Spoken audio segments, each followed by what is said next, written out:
Okay, what we have here at our disposal is some of the best ingredients you can find anywhere in the world. But literally on our doorstep, in front of the restaurant, on the shoreline, we can even forage for stuff. Hopefully at the moment I'm going to go down and see if we can find some mussels down there, because I want to show you a real traditional, a very old, authentic traditional recipe using mussels and oatmeal, which is called Mussel Brose. So hopefully we should be able to do that down on the shore.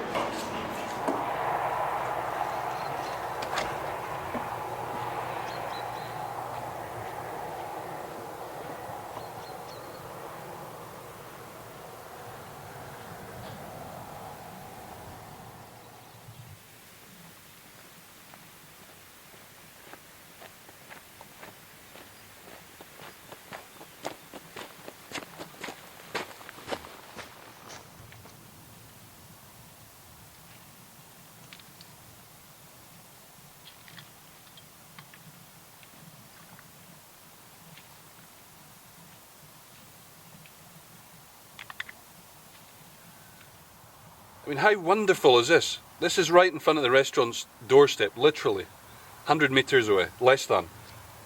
Low tide, there's shellfish here that I can use straight away. I can make an authentic Scottish recipe, Mussel Brose. I'm going to show you how that's, how we do that.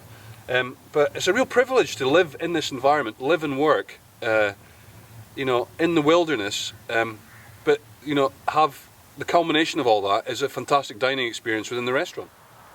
Okay, so what we've got here is we've got the steamed mussels that we've picked out the flesh. All this gorgeous flesh here, absolutely delicious. We've got the great mussel stock. Now, this is where all the flavour is, and this is what's going to give all the flavour to the soup. One of the great things about this soup is there's no added salt. The mussels have their own salinity, they come from the sea, so it's quite healthy to that extent. Anyway, so what we're going to do first, in our pan, we're going to add the vegetable base for the soup. Now what we've got in here, a little bit of chopped onion, a little bit of chopped leek, fennel and celery. And then all we're going to do is, in a little bit of butter, we're going to cook that until it becomes translucent and soft to the bite. Now the best way to do this is place a good fitting lid.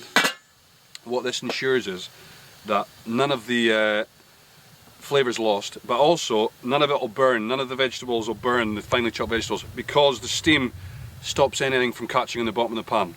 So you can give that 5 minutes, we'll come back and check that, and hopefully it'll be nice and soft. Right, I'm going to check the vegetables. They've been cooking for 5 minutes. As long as they're not crunchy, then you know they're good to go. What I'm going to do is, in a lot of traditional French recipes, stuff like that, classic cookery, they use flour to thicken things, soups. I'm actually going to use something that's very intrinsic to the Highlands. This is a medium toasted oatmeal, and I'm going to add a few pinches of that to the soup. Now this adds delicious nutty flavour, but also just helps to make the soup a little bit thicker and give it a luxurious finish. Just stir the oatmeal in, and now all we're going to do is, we've got this delicious stock from the cooked mussels, and we're just going to add that a little bit at a time, just stir it in, into the hot vegetable base. Keep going like that, just stir it in a little bit at a time. You're not trying to make any kind of smooth roux here, all you're doing is just making sure that everything gets absorbed as much as possible into the base before you add the rest of the stock. Now that's the really flavoursome mussel stock with the white wine and the garlic and the onions, and obviously all the gorgeous, kind of sea flavours from the mussels. Now we're almost finished the soup. Just bring that to a boil, and then to finish it off, a bit of luxury in the form of double cream, so it makes it a lovely creamy soup. Now this is a bit like moule marinière, but it's not French, it's Scottish,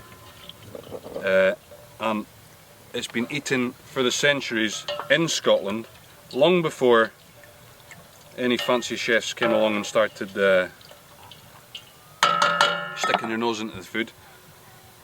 This is ready now, and all we need to do to finish the soup is, once it hits the boil, we're just going to add the mussels here,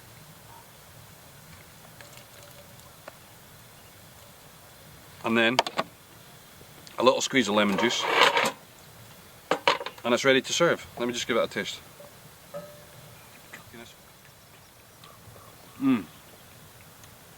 It's full of flavour, it's Scottish, it's authentic, it's simple, and it's delicious. Everything that we try and encapsulate at the Three Chimneys. All it's missing is a nice glass of white wine or a wee dram.